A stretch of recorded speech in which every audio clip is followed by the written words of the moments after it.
Senhor presidente, senhores e senhoras parlamentares, subo à tribuna desta casa hoje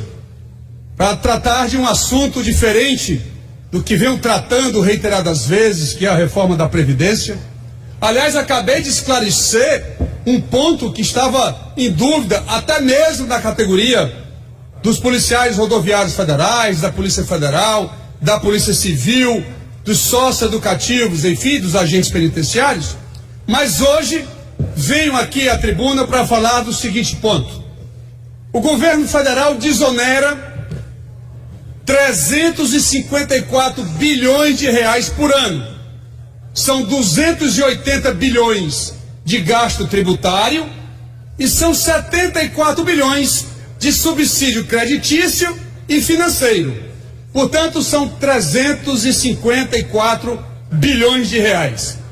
Quando se fala em ajuste fiscal, durante a campanha presidencial, que eu tive o privilégio de ser o coordenador econômico do nosso companheiro e amigo, futuro presidente Ciro Gomes, lá nós abordamos a necessidade de se reduzir pelo menos 10%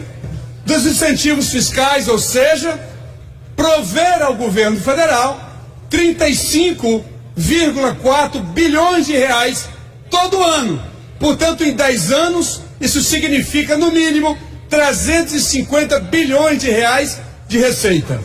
Não estou falando aqui de acabar com o incentivo, não é isso. Até porque em determinadas áreas o incentivo ele pode gerar competitividade, seja no mercado interno ou no mercado internacional. Entretanto, senhor presidente, a magnitude com que isso é expandido na economia brasileira, ele não pode continuar dessa maneira. O governo federal perde sistematicamente esses recursos, como perdeu também, e já abordei aqui nesta casa, esses programas de refinanciamento, os ditos refis, que o governo federal, de 2000 a 2017, como já abordei nesta casa, fez 31 programas de refinanciamento, abrindo mão de 1 trilhão de receita, e significa 2 programas de refinanciamento por ano, e que também deve ser esquecido. Aliás, já apresentei nesta casa o PLB de número 50, que exatamente proíbe, durante 5 anos, não é acabar com o refis, mas durante um período, durante 5 anos, você possa não ter essa possibilidade, que o empresário não tenha essa possibilidade, já que os refis estão sendo dados todo ano, e refis que é feito todo ano não é bom. Mas enfim, voltando à renúncia, também nós discutimos na campanha um único caso que era necessário fazer ampliar a competitividade em relação aos bens de capital. Hoje, senhor presidente, senhores deputados, hoje as máquinas do setor produtivo brasileiro, boa parte dela é importado, que vem, portanto, de países onde o Brasil tem relação comercial, e eu acho que bens de capital, ele não pode ter tributação. Ou seja, bens que auxiliam, sobretudo máquinas e equipamentos, eles auxiliam, dão mais produtividade, diminui preço, inclusive no sistema produtivo mundial. Portanto, hoje no meu estado, na gestão do governador Cid e agora na gestão do governador Camilo,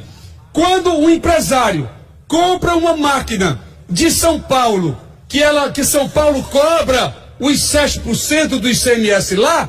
quando chega no Ceará, o bem de capital não paga o ICMS. Ele é isento do pagamento, porque interpretamos que bens de capital, ele tem que ter um tratamento diferenciado para poder estimular as empresas, as indústrias brasileiras buscarem, portanto, a ampliação, repito, da sua competitividade em nível nacional e em nível internacional. A mesma coisa, senhor presidente, eu defendo essa redução da tarifa de importação,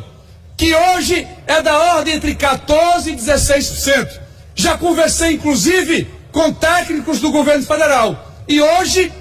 tem uma matéria no Valor Econômico, e eu fiquei muito feliz com isso, porque lá demonstra que o governo federal está examinando, o ministro Paulo Guedes está examinando a possibilidade que, em relação aos bens de capital, inclusive lá está falando bens de informática, que ele possa ter a redução dessa alíquota de 14% a 16% durante um período, ou que vamos analisar que período seja esse, mas é fundamental para que a economia brasileira ela possa crescer em maior velocidade, produzir